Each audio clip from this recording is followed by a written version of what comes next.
római katonák fürdőztek, törökök imádkoztak Allahhoz ott, ahol ma a belvárosi Nagyboldogasszony plébánia temploma áll, és állítólag itt nyugodott először Szent Gellért teste is. A március 15-e téri belvárosi plébánia templom egyike az ország építészetileg legösszetettebb épületeinek. A helyén már a 11. században templom állt.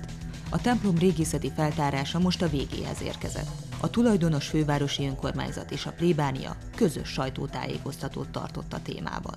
Több ütemben zajlik le a felújítás. Az első ütem az altemplom felújítása, ahol az Árpád-korig visszamenően be fogják mutatni a különböző rétegeket, a második ütemben pedig az altemplom feletti résznek a rekonstrukciója fejeződik be. A római kori emlékek majd egy járható üveglap alatt lesznek megtekinthetőek.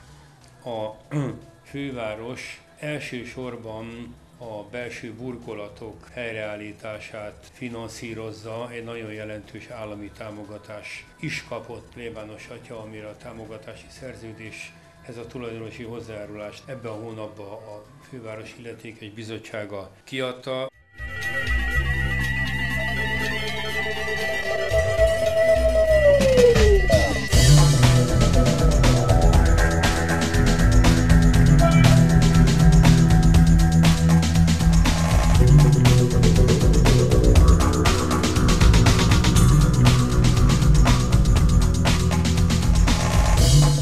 Legjelentősebb az a római leletegyüttes, amelyik miatt kénytelenek voltak a római korosok módosítani az eddigi elképzelésüket, ugyanis eddig azt gondolták, hogy a 400-as években megszűnt itt a római helyőrségi tábor, kiderült, hogy a 700-as évek közepéig még jelen volt. Számunkra, az egyházközség plébánia számára a legfontosabb természetesen a háromhajós nagy román bazilikának a fölfedezése, föltárása, melynek az alapfalai egy az egyben előkerültek. Lébény és ják jelentőségéhez mérhető, illetve valóban a budai oldalon a Mátyás templomhoz mérhető ennek a templomnak a mérete, jelentősége. Az ásatások után kialakult terület 3 részből fog állni: kiállítótérből, altemplomból és közösségi térből.